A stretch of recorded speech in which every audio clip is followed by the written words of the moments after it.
Thank you.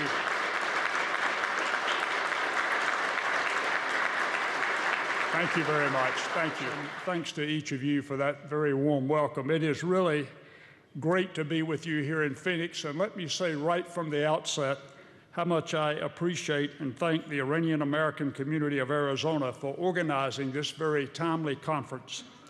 I'm also honored to be on the dais today with such a distinguished group of individuals.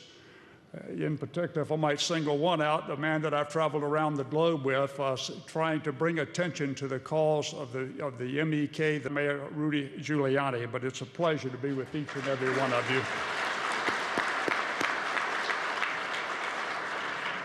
And to our very good friends and close friends in Camp Liberty, Salam Alaikum.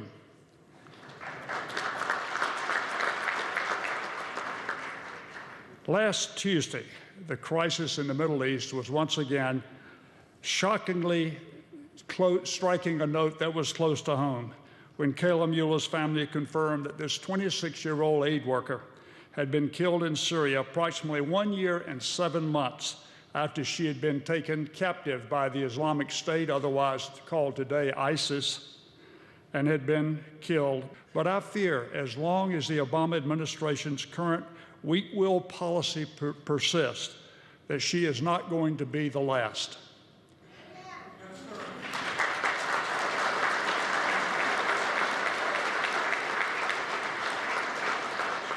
The time for leading from behind should be over.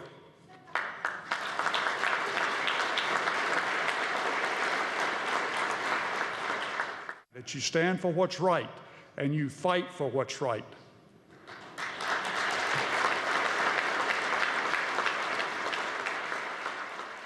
For the human lives across the globe, what the price will be if we do nothing. You don't reveal your strategy to the enemy, and certainly you don't tell them what your force levels are going to be, and you don't tell them what the time constraints that you're working under is. And although ISIS has thoroughly dominated the headlines coming directly out of the Middle East in recent months, as we've all seen, this occasion provided a very useful opportunity to remind the world that Tehran is essentially the modern prototype of fundamentalist Islam, a perverted version of the great religion, of course predating ISIS, predating al-Qaeda, and being responsible for the first major confrontation between the Islamic fundamentalism and the West during the 1979 Iran hostage crisis. Because the problem at the moment may be ISIS, but the problem in general throughout the Middle East is Islamic extremism, and Iran embodies that. The facts should be rather obvious, but the current administration appears to be blind to every aspect of Iran's behavior and their impact on global stability that doesn't directly affect the nuclear negotiations or the short-term combat with ISIS. And yet, lawmakers from both parties, and in particular the esteemed chairman of the Senate Armed Services Committee, Senator John McCain, they are well aware of Iran's past double-dealing on the nuclear issue, and they are very rightly concerned that the Islamic Republic's unwillingness to compromise on the forthcoming deal signals that we're just going to get more of the same out of Iran. Likewise, Iran's critics in the U.S. Congress and foreign policy circles have not forgotten that Iran is consistently listed as the leading exporter of terrorism in the world. The MEK is too often neglected, although they are fighting on a daily basis, as we see here. They are paying the price because they are fighting for democratic rule and a more tolerant version of their faith. They're fighting for government that promotes gender equality, universal suffrage, religious tolerance, and a non-nuclear Iran. The correct policy for the United States is to support these groups in lieu of choosing another among equally monstrous established powers such as Iran that can only further destabilize the region and lead to more deaths not only among Middle Easterners, but also among Westerners as well, like Kayla Muellah. To partner with Iran in the fight against ISIS is like asking the arsonist to help put out the fire. This would be a recipe for disaster in every way, shape, and form. ISIS is a plague, and it must be uprooted, and it must be stamped out.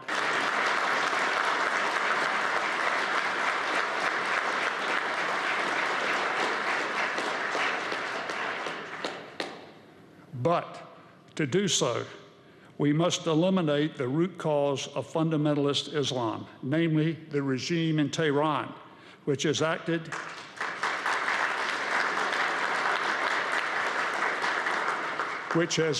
as the central banker of terrorism and the ideological, the financial, political, and military background for extremism in the region for the past 35 years.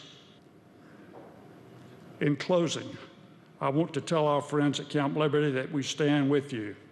Not a day goes by that I personally do not pray for your welfare and safe being.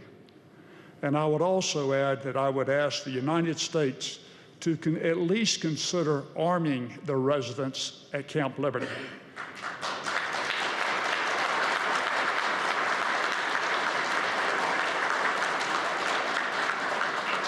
In America, we have a thing called the Second Amendment, and it is something that is guaranteed to our citizens.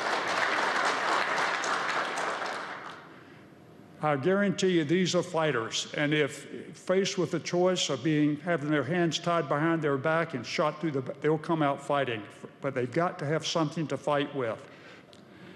They are making daily sacrifices, enormous sacrifices, and basically to make sure that they can fight to see Iran, one of these days, torn from the clutches of the Mullahs. And I hope that we all can join together, along with the residents of Camp Liberty, in a free and democratic Iran.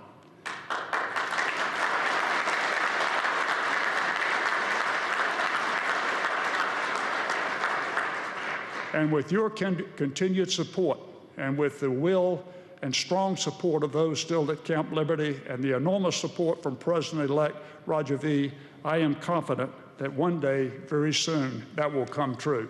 Thank you, and may God bless. Thank you.